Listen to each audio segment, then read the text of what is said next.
Hello everyone, 1st of July 2022, and for 5 minutes I'm just going to briefly comment on a NATO summit we just finished yesterday. I went through the primary texts and I was shocked to see that NATO issued a press statement stating that it's bringing Tunisia, Mauritania, Jordan, and other countries that has partnerships with these countries, and also that will be placing military bases in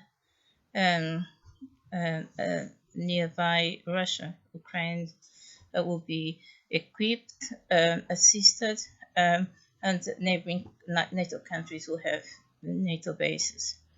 I'm very concerned because I think, is NATO the most stupid military institution in the world?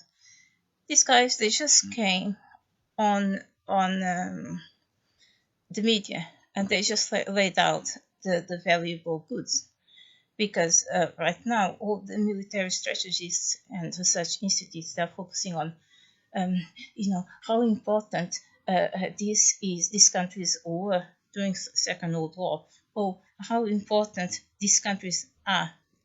This in an open military strategy, because you see that circle, it seems like a circular economy of countries that NATO brought to the sphere, which is Tunisia, Turkey, Jordan. But if I am someone who wants to get to Russia and want to get Russia in a way that Russia will not stand up and Russia will not know what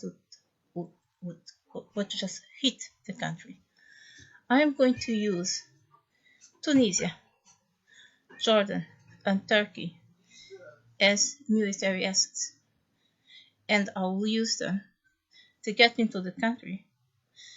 Because bear in mind that Jordan and Turkey, they have important ethnicities, Russian ethnicities in their countries. The Chechens in Jordan and the Tatars, another ethnicity in Turkey. So if I'm an international organization, a military organization, I want to hit Russia in a way they can't know, and I want to do it. Number one, I'm going to do it in secrecy. Number two, my allies will not know what they're doing.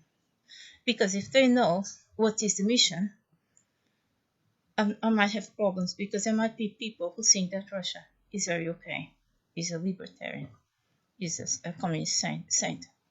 I do not want that. I will use Chechens from Jordan, and I will use Tatars. I'll train them to go on anti-terror missions. I'll destroy Russia's image. I'll portray Russia as a financing hub for terrorism. I will sabotage any spots or hubs that Russia can have with Muslim countries by saying Russia is financing terrorism. No, what does NATO does? Comes to public and say, hello, how are you? Here are the 5 guys I'll be working. Okay, they are not NATO, but guess what? They look alright to me. But now I'm a Russian business person, and I look at these countries, and I call my solicitor or my lawyer, and I ask, what are my chances? One country has open borders. The other one, I have open treaties. The other one, I got all my fish. The fish that I sell for ship in Africa. I need Tunisia. I need Jordan. I need all this Mauritania, because I need to sell sheep fish to my African friends. And then my enemy is acting, because my enemy is calling its international lawyer. Right now, with the strategy laid by NATO, NATO just waved a flag to Russia of go ahead and win. And this is very serious, because Ukraine is in a position that needs help and needs economic value. And right now, the economic value and military value of Ukraine just diminished because now there's Jordan, there's Tunisia, there's other countries, even Turkey, who can get quicker to Russia, quicker to the type of people who nobody will question. If I'm a Chechen, I look like one, even if I was brought up in Jordan, and I hate Russia. I can get in when I'm walking. My group of people dressed as military, no one will stop me. No one will withdraw information from me. I can even go to a spot and torture people and say I'm XYZ from Russia. Because I think I'm on an anti-terror campaign. That would be reasonable, but no. NATO just fagged all up what could happen, and this is a disaster. Another point that is very serious is that NATO announced it's going to fund more military initiatives. But NATO countries have serious problems. So what will come next? Kids will get out of high school and go straight to NATO. Is that where the labor market will go? I can't understand. Instead of focusing in keep quiet and using the 5 countries as a military exit, NATO just exposed the whole strategy.